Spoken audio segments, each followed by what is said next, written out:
It's News Network at sabc.co.za on email. It's SABC Network on Facebook, Twitter and Instagram.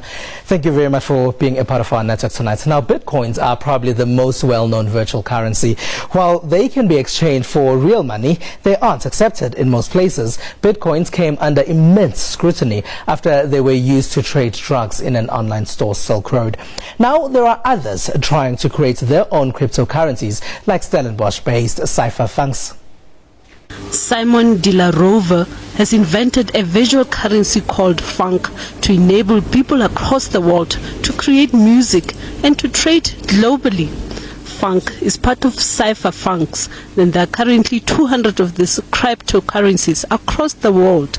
Consumers can exchange this visual currency to the rand or to the dollar.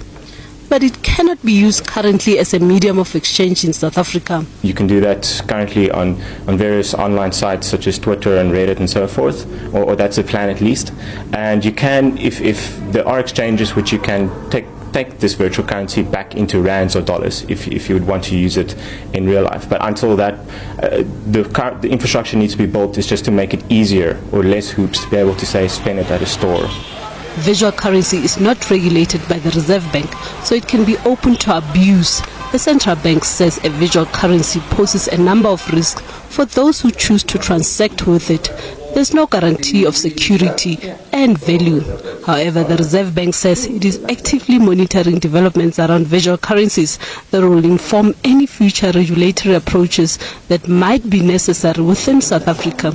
Cryptocurrencies like Bitcoin are decentralized. They cannot be controlled. It's a peer-to-peer currency.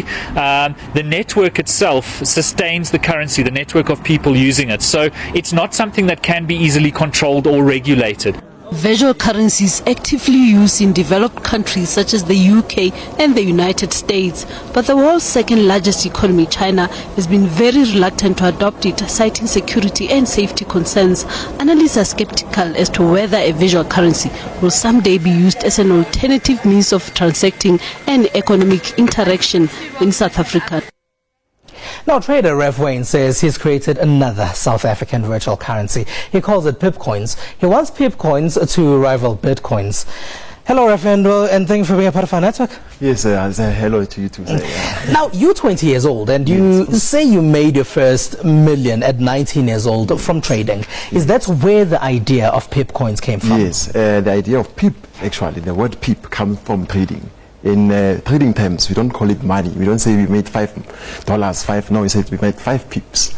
So pip actually comes from trading. All right, so that's where the name came from. Yes, but where did the idea of creating your own virtual currency come from? That idea actually was been started a long time ago.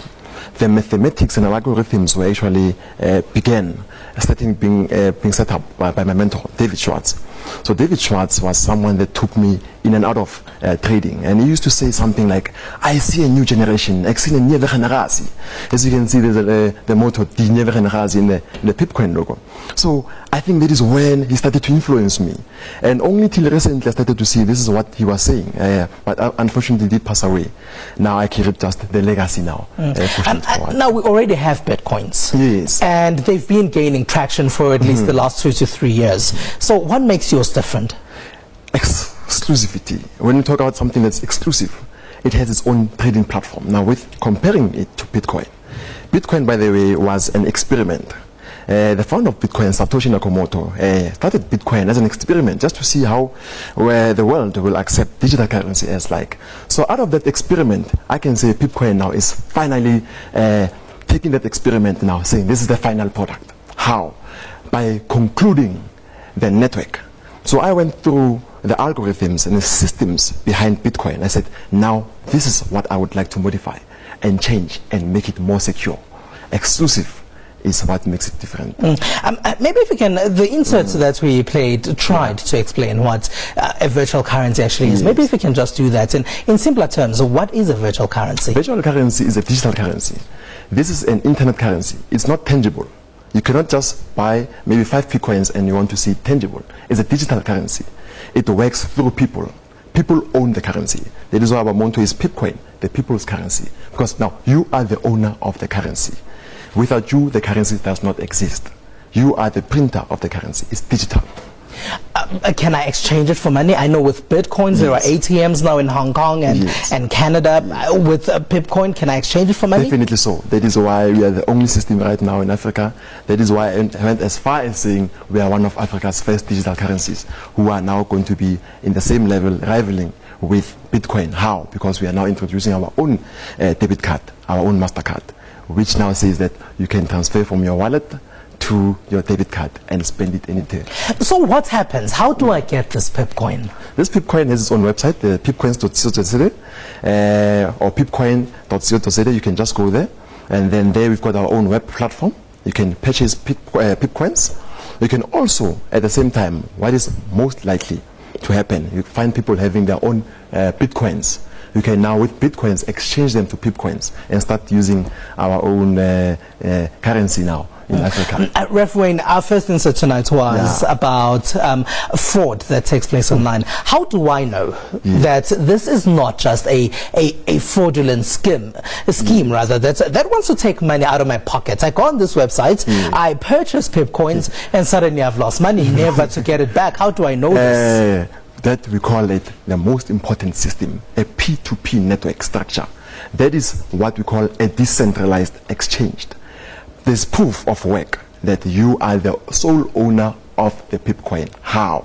You are purchasing from someone else, from his computer, not from a central exchange, where you are paying now Refway to buy. No, not paying from me. You are paying from someone else who is right now in acquisition of that Pipcoins. That makes it sure that there's no one that can run away here. There's no system that can shut down.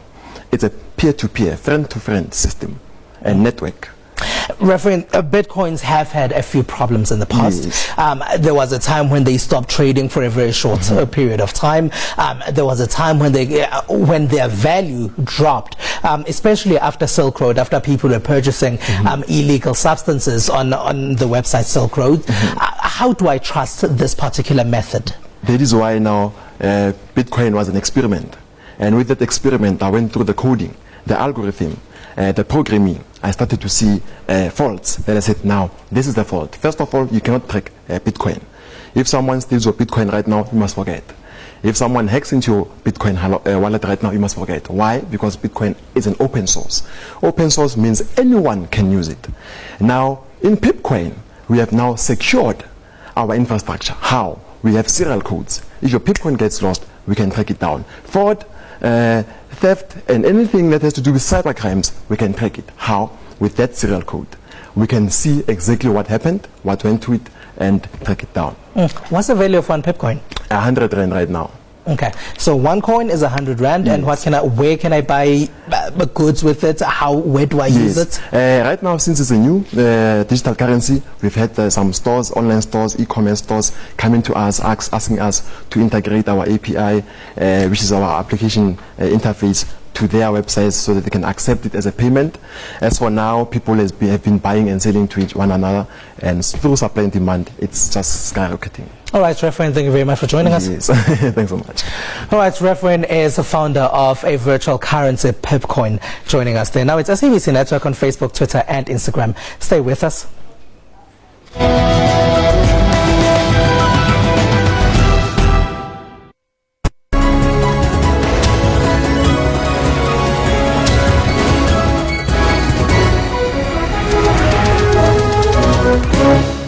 Get all the latest news from the SABC's online news services on our website,